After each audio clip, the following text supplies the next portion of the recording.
ಆಯುಷ್ ಟಿವಿಯ ಆಯುಷ್ ರೌಂಡಪ್ ಕಾರ್ಯಕ್ರಮಕ್ಕೆ ನಿಮಗೆಲ್ಲ ಸ್ವಾಗತ. ಈ ವಾರದ ಆಯುಷ್ ರೌಂಡಪ್ನಲ್ಲಿ ಯಾವ್ಯಾವ ಕಾರ್ಯಕ್ರಮಗಳಿವೆ ಬನ್ನಿ ನೋಡೋಣ. ವಿಶ್ವ ಹೋಮಿಯೋಪತಿ ದಿನಾಚರಣೆ ದತ್ತಿ ಮತ್ತು ಉಪನ್ಯಾಸ 2017 ನಿಮಾನ್ಸ್ ಕನ್ವೆನ್ಷನ್ ಸೆಂಟರ್ನಲ್ಲಿ ನಡೆಯಿತು. ಗ್ರಾಮೀಣ ಕುಟುಂಬ ಸಂಸ್ಥೆಯು ಲಾಲ್ಬಾಗ್ನಲ್ಲಿ ಸಿರಿಧಾನ್ಯ ಮತ್ತು ಸಾವಯವ ಆಹಾರ ಮೇಳವನ್ನು ಆಯೋಜಿಸಿತ್ತು. ವಿಶೇಷ ಔಷಧೀಯ ಗುಣಗಳನ್ನು ಹೊಂದಿರುವ ನೋನಿ ಸಸ್ಯದ ಉತ್ಪನ್ನಗಳಲ್ಲಿ ಒಂದಾದ ಅಮೃತ್ ನೋನಿಯ ಕುರಿತಾದ ವಿಶೇಷ ಸಭೆಯನ್ನು ವ್ಯಾಲ್ಯೂ ಪ್ರಾಡಕ್ಟ್ ಸಂಸ್ಥೆಯು ಶಿವಮೊಗ್ಗದಲ್ಲಿ ಹಮ್ಮಿಕೊಂಡಿತ್ತು.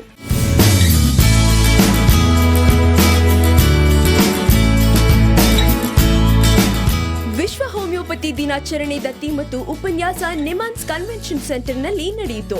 ಈ ಕಾರ್ಯಕ್ರಮದ ಮುಖ್ಯ ಅತಿಥಿಗಳಾಗಿ ಆಗಮಿಸಿದ ರಾಜ್ಯಪಾಲರಾದ ಶ್ರೀ ವಾಜುಭಾಯಿ ರೂಢಬಾಯಿ ಇವರು ದೇಶದ ಪ್ರತಿಯೊಬ್ಬ ನಾಗರಿಕನನ್ನು ಆರೋಗ್ಯವಾಗಿಡುವುದು ವೈದ್ಯರ ಕರ್ತವ್ಯ ಎಂದು ಹೇಳಿದರು.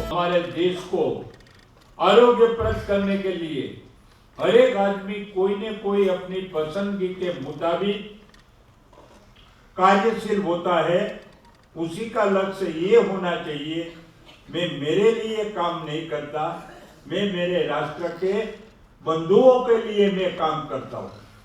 मैं जो भी करूँगा, जो सरहद पर लड़ने वाला सैनिक है वो राष्ट्र की रक्षा के लिए काम करता है. इसी तरह इस देश का साइंटिस्ट है वो राष्ट्र की रक्षा के लिए कार्य करता है. इसी तरह ही मेडिकल में जो सब आप डॉक्टर बनने वाले हैं उसको कहना चाहिए कि हिंदुस्तान में एक भी आदमी बीमार नहीं रहना चाहिए. यदि बीमार है तो उसका अच्छा करने की जिम्मेदारी मेरी है. मैं अच्छी तरह से उसका स्वास्थ्य का देखभाल करूंगा. ಈ ಸಂದರ್ಭದಲ್ಲಿ ಮಾತನಾಡಿದ ನಾಡೋಜ ಡಾಕ್ಟರ್ ಬಿಟಿ ರುದ್ರೇಶ್ ಹೋಮಿಯೋಪತಿ ಜನಕ ಸ್ಯಾಮ್ಯುಯಲ್ ಹಾನಿಮನ್ಗೆ ನಮನ ಸಲ್ಲಿಸಿದರು. ನೋವಿಲ್ಲದ ಮತ್ತು ಯಾವುದೇ ಅಡ್ಡ ಪರಿಣಾಮಗಳಿಲ್ಲದ ಹಾಗೂ ಕಾಯಿಲೆಗಳನ್ನ ಬುಡ ಸಮೇತ ಕಿತ್ತು ಹಾಕುವ ಹೋಮಿಯೋಪತಿ ಚಿಕಿತ್ಸೆಯನ್ನು ಎಲ್ಲರೂ ಉಪಯೋಗಿಸಿ ಉತ್ತಮ ಆರೋಗ್ಯದಿಂದ ಬಾಳಬೇಕು ಎಂದು ಹೇಳಿದರು. ಇವತ್ತು ರಾಜೀವ್ ಗಾಂಧಿ ಹೆಲ್ತ್ ಯೂನಿವರ್ಸಿಟಿಯಿಂದ ಹೋಮಿಯೋಪತಿಯ ಜನಕ ಕ್ರಿಶ್ಚಿಯನ್ ಫ್ರೆಡ್ರಿಕ್ ಸ್ಯಾಮ್ಯುಯಲ್ ಹಾನಿಮನ್ರ ಜನ್ಮದಿನೋತ್ಸವವನ್ನು ಆಚರಿಸಿದ್ದೀವಿ. ಅವರೊಬ್ಬ ದೊಡ್ಡ ಸಾಧಕರು, ಜಗತ್ತಿನ 3ನೇ ಅತ್ಯುತ್ತಮ ಅಲೋಪತಿ ವೈದ್ಯರಲ್ಲಿ ಒಬ್ಬರಾಗಿದ್ದರು. ಇವತ್ತು ಹೋಮಿಯೋಪತಿ ಪ್ರಪಂಚದ 82 ರಾಷ್ಟ್ರಗಳಲ್ಲಿ ದ ಸೆಕೆಂಡ್ ಬೆಸ್ಟ್ ಮೆಡಿಸನ್ ಆಗಿ ಕೆಲಸ ಮಾಡ್ತಾಯಿದೆ. ಹೋಮಿಯೋಪತಿನೇ ಯಾಕೆ ತಗೋಬೇಕು ಅಂತ ನೀವು ಯಾರು ಕೇಳಿದರೆ, homeopathy more scientific on A comparative scale. ಯಾವುದೇ ಸಿಸ್ಟಮ್ ಜೊತೆ ನಾನು ವಾದ ಮಾಡಿ ಹೇಳಬಲ್ಲೆ, homeopathy is for more scientific. Number 1, ಅತ್ಯಂತ ಕಡಿಮೆ ಖರ್ಚಿನಲ್ಲಿ ಬಡ ಬೋರೇಗೌಡನಿಗೂ ಕೂಡ ಅತ್ಯಂತ ಮಿನಿಮಮ್ ಲೆವೆಲ್ನಲ್ಲಿ ಇಟ್ಕೋಂಥ ಒಂದು ಸಿಸ್ಟಮ್. ಗ್ರಾಮೀಣ ಕುಟುಂಬ ಸಂಸ್ಥೆಯು ಆಯೋಜಿಸಿದ ಸಿರಿಧಾನ್ಯ ಮತ್ತು ಸಾವಯವ ಆಹಾರ ಮೇಳ ಇತ್ತೀಚೆಗೆ ಬೆಂಗಳೂರಿನ ಲಾಲ್ಬಾಗ್ನಲ್ಲಿ ನಡೆಯಿತು. ಗ್ರಾಮೀಣ ಕುಟುಂಬ ಸಂಸ್ಥೆಯ ಸಂಸ್ಥಾಪಕರಾದ ಎಂಎಚ್ ಶ್ರೀಧರ್ ಮೂರ್ತಿ ಇವರ ನಾಯಕತ್ವದಲ್ಲಿ ನಡೆದ ಈ ಮೇಳಕ್ಕೆ ಸಾಕಷ್ಟು ಸಂಖ್ಯೆಯಲ್ಲಿ ಜನರು ಆಗಮಿಸಿದ್ದರು.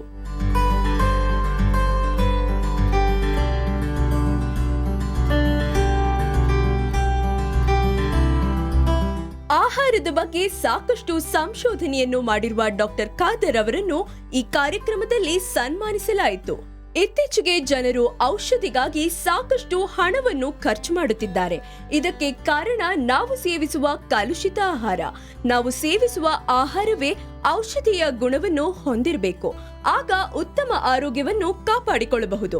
ಇದಕ್ಕೆ ಸಿರಿಧಾನ್ಯಗಳು ತುಂಬಾ ಸಹಾಯವನ್ನು ಮಾಡುತ್ತವೆ ಎಂದು ಡಾಕ್ಟರ್ ಖಾದರ್ ಅವರು ಹೇಳಿದರು. ನಾವೆಲ್ಲರೂ ನಮ್ಮ ಅದ್ಭುತವಾದ ಸಿರಿಧಾನ್ಯಗಳು ಸುಮ್ಮನೆ ಬಿಟ್ಟು ತಿನ್ರಿ ಅಂತ ಹೇಳ್ತಾ ಇಲ್ಲ. ತಿಂದ ಮೇಲೆ ನೀ ಭಯಾನಕ ರೋಗಗಳೆಲ್ಲ ನಿರ್ನಾಮ ಆಗ್ತವೆ 6 ತಿಂಗಳಲ್ಲಿ.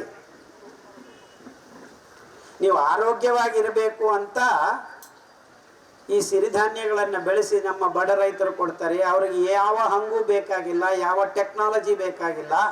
ಸಿರಿಧಾನ್ಯ ಮತ್ತು ಸಾವಯವ ಆಹಾರ ಪದಾರ್ಥಗಳ ಮಾರುಕಟ್ಟೆಗೆ ಈಗ ಸಾಕಷ್ಟು ಬೇಡಿಕೆ ಬಂದಿದೆ. ಜನರು ಹೆಚ್ಚೆಚ್ಚು ಇದರ ಕಡೆಗೆ ಆಕರ್ಷಿತರಾಗುತ್ತಿದ್ದಾರೆ. ಉತ್ತಮ ಪೋಷಕಾಂಶಗಳನ್ನು ಹೊಂದಿರುವ ಸಿರಿಧಾನ್ಯಗಳನ್ನು ಕೊಂಡುಕೊಳ್ಳಲು ಜನರು ಸಾಕಷ್ಟು ಸಂಖ್ಯೆಯಲ್ಲಿ ಇಲ್ಲಿಗೆ ಆಗಮಿಸಿದ್ದರು. ತನ್ನ ಪ್ರಬುದ್ಧ ನಟನೆಯಿಂದ ಮನೆ ಮಾತಾಗಿರುವ ಕನ್ನಡದ ನಟ ಅಚ್ಯುತ್ ಸೇರಿದಂತೆ ಸಾಕಷ್ಟು ಗಣ್ಯರು ಈ ಮೇಳದಲ್ಲಿ ಭಾಗವಹಿಸಿದ್ದರು. ಸಿರಿಧಾನ್ಯ ಮೇಳ ಪ್ರತಿ ವರ್ಷದಂತೆ ಈ ವರ್ಷವೂ ನಡೀತಾ ಇದೆ. ಕೃಷಿ ಪದ್ಧತಿಯ ಬೆಳೆಗಳಾದಂಥ ಸಿರಿಧಾನ್ಯಗಳು, ಅದು ನವಣೆ, ಸಜ್ಜೆ, ಸಾಮೆ, ಊದಲು, ಕೊರಲು ಇವೆಲ್ಲವೂ ನಮ್ಮ ಗ್ರಾಮೀಣ ಭಾಗದಲ್ಲಿ ಮುಂಚೆ ಕೂಡ ನಾವೆಲ್ಲ ಬಳಸ್ತಾ ಇದ್ದಂತಹ ಧಾನ್ಯಗಳು, ಇದನ್ನು ಸಿರಿಧಾನ್ಯಗಳು ಅಂತ ಕರೀತಾರೆ. ಅದರ ಬಳಕೆ ಈಗ ನಿಂತು ಹೋಗಿದೆ. ಅದರ ಒಂದು ಪುನರುಜ್ಜೀವನ ಕಾರ್ಯವನ್ನು ಈ ಗ್ರಾಮೀಣ ಕುಟುಂಬ ಸಂಘಟನೆ ಮತ್ತು ನಮ್ಮ ಡಾಕ್ಟರ್ ಖಾದರ್ ಅವರು ಮಾಡ್ತಾಯಿದ್ದಾರೆ. ಇದನ್ನು ಬಳಸೋದ್ರಿಂದಾಗಿ ಆರೋಗ್ಯದಲ್ಲಿರುವ ವ್ಯತ್ಯಯ, ಏರುಪೇರುಗಳು ಸರಿ ಹೋಗಿರುವಂಥ ಹಲವಾರು ನಿದರ್ಶನಗಳು ಅಭ್ಯಾಸ ಮಾಡ್ತಾ ಇರುವಂಥ ರೋಗಿಗಳಿಂದ ಬೆಳಕಿಗೆ ಬಂದಿದೆ. ಹೆಚ್ಚೆಚ್ಚು ಬೆಳೆಸ್ತಾ ಇದ್ದಾರೆ. ನೀವೆಲ್ಲರೂ ಕೂಡ ಇದನ್ನು ಬಳಸುವ ಪ್ರಯತ್ನ ಮಾಡಿ.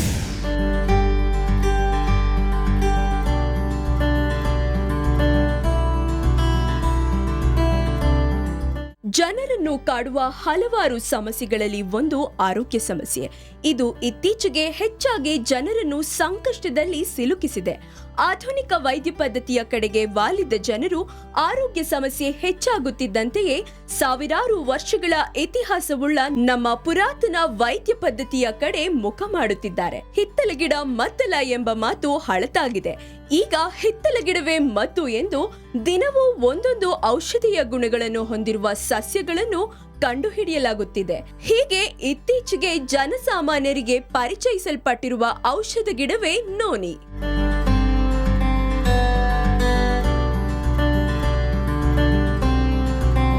ಇತ್ತೀಚೆಗೆ ವ್ಯಾಲ್ಯೂ ಪ್ರಾಡಕ್ಟ್ ಸಂಸ್ಥೆಯು ಅಮೃತ್ ನೋನಿ ಎಂಬ ನೋನಿಯ ಹೊಸ ಉತ್ಪನ್ನವನ್ನ ಮಾರುಕಟ್ಟೆಗೆ ಬಿಡುಗಡೆ ಮಾಡಿತು. ಇದರ ಪ್ರಯುಕ್ತ ವಿಶೇಷ ಸಭೆಯನ್ನು ಹಮ್ಮಿಕೊಂಡಿತ್ತು. ವ್ಯಾಲ್ಯೂ ಪ್ರಾಡಕ್ಟ್ಸ್ ನ ಮಾಲೀಕರಾದ ಶ್ರೀನಿವಾಸ್ ಮೂರ್ತಿ ಮತ್ತು ಶ್ರೀಮತಿ ಅಂಬುಜಾಕ್ಷಿ ಶ್ರೀನಿವಾಸ್ ಮೂರ್ತಿ ಇವರು ಈ ಕಾರ್ಯಕ್ರಮವನ್ನು ಆಯೋಜಿಸಿದ್ದರು.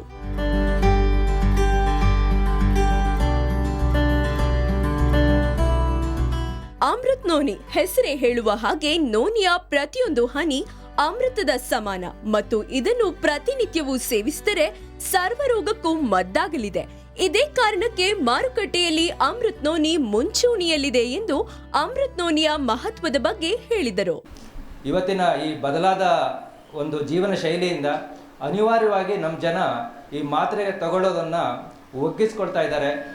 ಇವತ್ತಿನ ವೈಜ್ಞಾನಿಕ ಸಂಶೋಧನೆಗಳೇ ಹೇಳುವ ಹಾಗೆ ಸುಮಾರು 80% ಕಾಯಿಲೆಗಳು ಸೈಕೋಸೊಮ್ಯಾಟಿಕ್ ಡಿಸಾರ್ಡರ್ಸ್ ಅಂತ ಹೇಳ್ತಾರೆ. ಇದೊಂದು ಸ್ವಯಂಕೃತ ಅಪರಾಧ ಅಂತ ನನ್ನ ಭಾವನೆ. ಯಾವಾಗ ನಮ್ಮ ಒತ್ತಡ ಜೀವನ ಶೈಲಿಯಿಂದ ನಮ್ಮ ಆರೋಗ್ಯ ಹಾಳಾದರೆ ಆಗ ನಾವು ಮಾತ್ರೆ ತಿನ್ನುವಂಥದ್ದು, ಉಪಯೋಗಿಸುವಂಥದ್ದು ಭಾಳ ಅನಿವಾರ್ಯ. ಈ ಹದಗೆಟ್ಟಂಥ ಆರೋಗ್ಯನ ಸರಿಪಡಿಸ್ಕೊಳ್ಳಿಕ್ಕೆ ಪ್ರಕೃತಿದತ್ತವಾದ ಸಸ್ಯ ಮೂಲವನ್ನು ಹುಡುಕೋದು ಇವತ್ತಿನ ಅಗತ್ಯವೂ ಹೌದು, ಭಾಳ ಅನಿವಾರ್ಯವೂ ಹೌದು. ಈ ನಿಟ್ಟಲ್ಲಿ ಸತತ ಪರಿಶ್ರಮದಿಂದ, ಸತತ ಸಂಶೋಧನೆಗಳಿಂದ ಇವತ್ತು ವಿಜ್ಞಾನಿಗಳು ಒಂದು ಸಸ್ಯ ಮೂಲವನ್ನು ಹುಡುಕಿದ್ದಾರೆ. ಅದುವೇ ಇವತ್ತು ಸುಶ್ರುತ ಸಂಹಿತೆಯಲ್ಲಿ ಆಯುಷ್ ಫಲ, ಆಯಸ್ಸನ್ನು ವೃದ್ಧಿಸುವಂಥದ್ದು, ಅಚ್ಚುಕ ಫಲ ಅಂತ ಈ ರೀತಿ ಕರೆಸಿಕೊಂಡಿರ್ತಕ್ಕಂಥ ಈ ನೋನಿ ಸಸ್ಯ. ಇನ್ನು ನೋನಿಯಲ್ಲಿರುವ ಔಷಧೀಯ ಗುಣಗಳ ಸಂಪೂರ್ಣ ವಿವರಣೆಯನ್ನು ಡಾಕ್ಟರ್ ನಾಗೇಂದ್ರ ವಿವರಿಸಿದರು. ಅಮೃತ್ ನೋನಿ D+ ಮತ್ತು ಅಮೃತ್ ನೋನಿ P+ ನಲ್ಲಿ ಇರೋಂಥ ಅತ್ಯಂತ ಮುಖ್ಯವಾದ ಗಿಡಮೂಲಿಕೆ ಯಾವುದಂದರೆ ನೋನಿ, ಅಂದರೆ ಮೋರಿಂಡಾ ಸಿಟ್ರಿಫೋಲಿಯಾ. ಅಮೃತ ಬಳ್ಳಿ, ಅಶ್ವಗಂಧ, ಸ್ಟೀವಿಯಾ ಮತ್ತು ಯುಜಿನಿಯಾ ಜಾಂಬೋಲಿನಾ ಅಂತ ನಾವೇನು ಹೇಳ್ತೀವಿ, ಅವೆಲ್ಲ ಗಿಡಮೂಲಿಕೆಗಳು ನಮಗೆ ಸಾವಿರಾರು ವರ್ಷಗಳಿಂದ ಗೊತ್ತಿದೆ. ಹಾಗಾಗಿ ಅದರ ಸೇಫ್ಟಿ ಅಂದರೆ ಅದರ ಸುರಕ್ಷತೆಯ ಬಗ್ಗೆ ನಾವು ಯಾರೂ ಯೋಚನೆ ಮಾಡೋಂಥ ಅವಶ್ಯಕತೆ ಇಲ್ಲ. ನೋನಿ ಅನ್ನೋ ಪ್ಲಾಂಟು ಒಂದು 100, 200, 300 ವರ್ಷಗಳಿಂದ ನಮ್ಮ ಇಂಡಿಯಾಕ್ಕೆ ಬಂದು ಇಲ್ಲಿ ಕಲ್ಟಿವೇಟ್ ಮಾಡೋಕ್ಕೆ ಸ್ಟಾರ್ಟ್ ಮಾಡಿದ್ದಾರೆ. ಸೊ ಈ ವ್ಯಾಲ್ಯೂ ಪ್ರಾಡಕ್ಟ್ಸ್ನವರು ಆಯುರ್ವೇದಿಕ್ ತಜ್ಞರಿಂದ ಒಂದು ಕನ್ಸಲ್ಟೇಷನ್ ಮಾಡಿ ಇವೆಲ್ಲ ಹರ್ಬ್ಗಳನ್ನು ಹಾಕಿ 2 ಪ್ರಾಡಕ್ಟ್ಸ್ಗಳನ್ನು ಅವರು ಫಾರ್ಮುಲೇಟ್ ಮಾಡಿದ್ದಾರೆ. ಒಂದು ಅಮೃತ್ ನೋನಿ D+ ಮತ್ತು ಅಮೃತ್ ನೋನಿ P+ ಅಂತ. ಅಮೃತ್ ನೋನಿ P+ ಮತ್ತು ಅಮೃತ್ ನೋನಿ D+ ಅನ್ನೋದು ಕಂಪ್ಲೀಟ್ಲಿ ಸೇಫ್.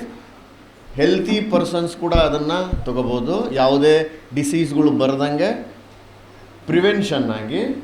ಅಥವಾ ಡಿಸೀಸ್ ಇದ್ದರು ತೊಗೊಂಡ್ರೂ ಕೂಡ ಅವರ ಯಾವುದೇ ಆರ್ಗನ್ಸ್ ಮೇಲೆ ಇದು ಸೈಡ್ ಎಫೆಕ್ಟನ್ನು ಮಾಡಲ್ಲ. ಯೋಗ ನಿಧಿ ಡಾಕ್ಟರ್ ಲತಾ ಶೇಖರ್ ರವರು ಮಾತನಾಡಿ, ನೋನಿಯ ಸೇವನೆಯಿಂದ ದೇಹಕ್ಕೆ ಸಾಕಷ್ಟು ಒಳಿತಾಗಲಿದೆ ಎಂದು ಕೂಡ ಹೇಳಿದರು. 90% ಡಿಸೀಸಸ್ ಬರೋ ಅಂಥದ್ದು ಸೈಕೋಸೊಮ್ಯಾಟಿಕ್ ಡಿಸಾರ್ಡರಿಂದ. ಸೊ ಅದನ್ನು ಸರಿಪಡಿಸ್ಕೊಳ್ಳಿಕ್ಕೆ ಈ ಯೋಗ ಅನ್ನೋದು ಅತ್ಯಂತ ಮುಖ್ಯವಾದದ್ದು. ಯೋಗ ಪ್ರಾಣಾಯಾಮ ಮಾಡಿಕೊಂಡು ನಾವು ಯಾವುದೋ ಒಂದು ಆಹಾರನ ಸೇವನೆ ಮಾಡಿದ್ರೆ, ಅಂದರೆ ಟಾಕ್ಸಿನ್ಸ್ ನಮ್ಮ ದೇಹಕ್ಕೆ ಹೋಗ್ತಾ ಇದ್ದರೆ ಅವರ ಆರೋಗ್ಯ ಹೇಗೆ ಚೆನ್ನಾಗಿರಲಿಕ್ಕೆ ಸಾಧ್ಯ?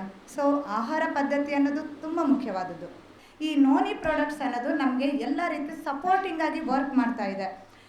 ಡಯಾಬಿಟಿಸ್ ಇದ್ದವರಿಗೆ ಆ್ಯಂಟಿ ಡಯಾಬಿಟಿಕಲ್ ಹರ್ಬ್ಸ್ ಇರೋ ಅಂಥ ನೋನಿ ಕೊಡೋದು, ಜನರಲ್ಲಾಗಿ ಈವನ್ ಸ್ಟ್ರೆಸ್ ಇದ್ದವರಿಗೆ, ಡಿಪ್ರೆಷನ್ ಇದ್ದವರಿಗೆ, ಅಥವಾ ಥೈರಾಯ್ಡ್ ಪ್ರಾಬ್ಲಮ್ ಇರೋರಿಗೆ, ಒಬೆಸಿಟಿ, ಈ ರೀತಿ ಮತ್ತು ನೋವು ನಿವಾರಕ ಗುಣಗಳು ಕೂಡ ಈ ನೋನಿ ಹಣ್ಣಲ್ಲಿ ಇರೋದರಿಂದ ಮಂಡಿ ನೋವು ಹಾಗೂ ಸ್ಲಿಪ್ ಡಿಸ್ಕ್ ಪ್ರಾಬ್ಲಮ್ ಇರೋರಿಗೆ ಎಷ್ಟೋ ಜನ ಪೇಷಂಟ್ಸನ್ನು ಈವನ್ ಆಪ್ರೇಷನ್ ಕೂಡ ಅವಾಯ್ಡ್ ಮಾಡಿಸಿ ನಾವು ಈ ರೀತಿ ಪರ್ಟಿಕ್ಯುಲರ್ ಎಕ್ಸಸೈಸ್, ಪ್ರಾಣಾಯಾಮ, ಮುದ್ರಾದ ಜೊತೆಗೆ ಈ ನೋನಿ ಜ್ಯೂಸನ್ನು ಕೊಡ್ತಾ ಬಂದಿದ್ದೀನಿ.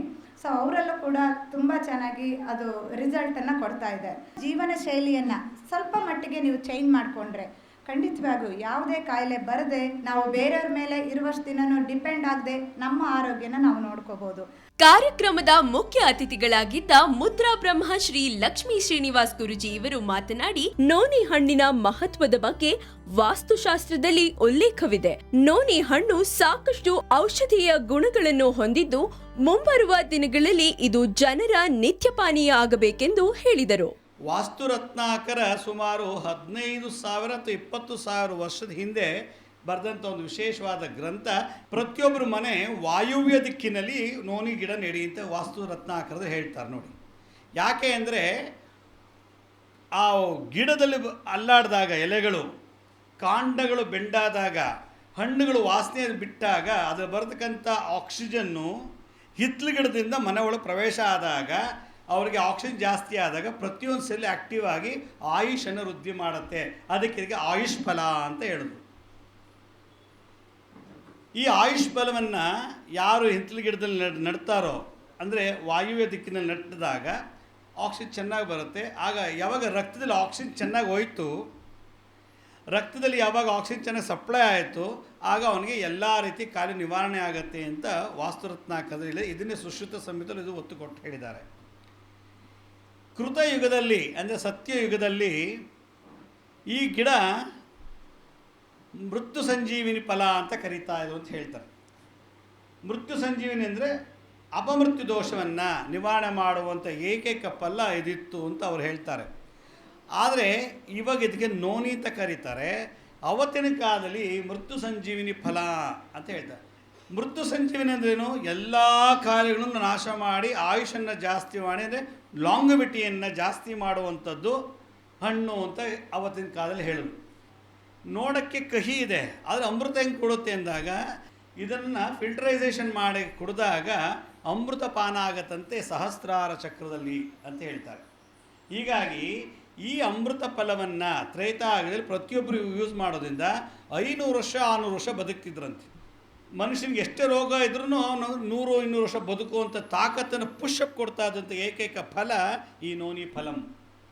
ಆಗಿನ ಮೆಡಿಕಲ್ ಪ್ರಾಕ್ಟೀಷನರ್ಸ್ ಗಿಡ ನೋಡಿದ್ರು, ಅದರ ಫಲ ಏನಿತ್ತು ನೋಡ್ತಾ ನೋಡ್ತಾ ನೋಡ್ತಾ ಕೃತಾತ್ರೇತ ದ್ವಾಪದಲ್ಲಿ ಇದ್ದಿದ್ದು ಅಂತ ಹಿಸ್ಟಾರಿಕಲ್ ಡೇಟಾ ಮೇಲೆ ಅನಲೈಸ್ ಮಾಡ್ತಾ ಮಾಡ್ತಾ ಮಾಡ್ತಾ ಮಾಡ್ತಾ ಇದನ್ನು ಕಾಯಕಲ್ಪ ಫಲ ಅಂತಲೂ ಹೇಳೋಕ್ಕೆ ಶುರು ಮಾಡಿಬಿಟ್ರು. ಕಾಯಕಲ್ಪ ಅಂದ್ರೇನು?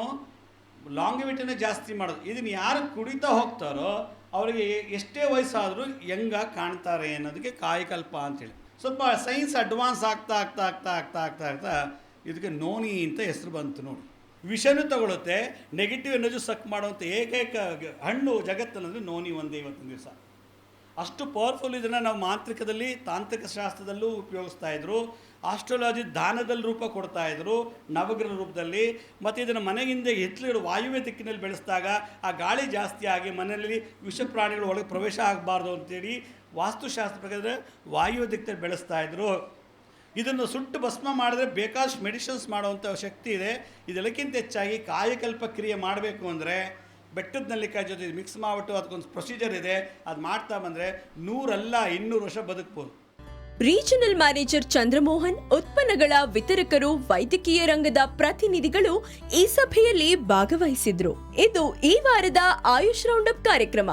ಆರೋಗ್ಯಕರ ಜೀವನ ಶೈಲಿಗಾಗಿ ನೋಡ್ತಾ ಇರಿ ಆಯುಷ್ ಟಿವಿ. ನಮಸ್ಕಾರ.